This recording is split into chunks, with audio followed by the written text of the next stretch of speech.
તો મિત્રો, સંગીતની દુનિયાના એવા બેતાદ બાદશાહ, એવા બનાસકાંઠાનો ટવકતો મોરલો એવા પોપટજી ઠાકોર આપણી વચ્ચે રહ્યા નથી, દેવલોક પામ્યા છે. તો આપણે બધા સૌ ભેગા મળીને શ્રદ્ધાંજલિ પાઠવીએ અને કોમેન્ટમાં લખજો મિત્રો કે ઓમ શાંતિ. અને એવા ખરેખર સંગીતની દુનિયામાં પગથિયે સડાવનાર એવા પોપટજી ઠાકોર, જ્યારે કોઈ કલાકાર નહોતા, કોઈ એવા નવા કોઈ કલાકાર આવ્યા નહોતા, અને એ સમયમાં પોપટજી ઠાકોર હતા. અને આ બધા કલાકાર તો હવે આવ્યા છે. અને એ સમયમાં મિત્રો લગનગાળામાં પોપટજીના ગીત સાંભળવા બહુ મજા આવતી. અને અત્યારના તો શું ગીત, કોઈ કહાની કડી એવી કોઈ લાંબી રહી નહીં. અને એ તો આમ થોડીક સમજવા જોગી લાઈ નથી. આમ ખાલી આમ ગીત વાગતા હોય ને વાગતા. અત્યારે પણ ઇન્સ્ટાગ્રામમાં બહુ બૂમ પડાવે છે પોપટજી ઠાકોરના અમુક ગીતો.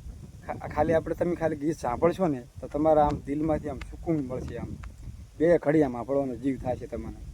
અને અત્યારના ગીતો તો શિખર છે કડી અને ઢાળ તો અલગ અલગ પડતું હોય. મિત્રો, હાસું હોય ખોટું હોય મને કોમેન્ટ કરજો, બરાબર. એ સમયની અંદર આમ ઓર્ગન કે એવું કાંઈ નહોતું. આમ જોરદાર એવું વગાડતા, આપણે શું કહેવાય, અને મને આવડતું નહીં, એવું જોરદાર વગાડતા. ખરેખર આપણને બહુ સાંભળવાનો પણ બહુ જીવ થતો, વગાડવાનો પણ એવો જીવ થતો, રમવાનો પણ એવો જીવ થતો. એવા પોપટજી ઠાકોર આપણી વચ્ચે રહ્યા નથી. અને જ્યારે 1998ની અંદર અહીંયાની કેસેટો આવતી હતી.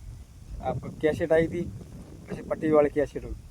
એ સમયમાં હું પણ ગીત વગાડતો હતો. બહુ વગાડવાની મજા આવતી મિત્રો. આમ બાકાજી કે બહુ મજા આવતી એ સમયમાં. પછી ડીવીડી આવી હતી. પછી આપણે ડીવીડી સાંભળી, ડીવીડી પૂરું થઈ ગયું. પછી આપણે સોશિયલ મીડિયા, આ ટચિંગ ફોન આવી ગયા. પછી અત્યારના તો શું ગીતો, કોઈ કડી અને કોઈ અંતર, બધું અલગ અલગ પડતો હોય. તો મિત્રો, કોમેન્ટમાં ઓમ શાંતિ લખવાનું ભૂલતા નહીં. અને તમારા મિત્રને શેર કરી દેજો, વિડીયો આગળ શેર કરી દેજો. ઓમ શાંતિ.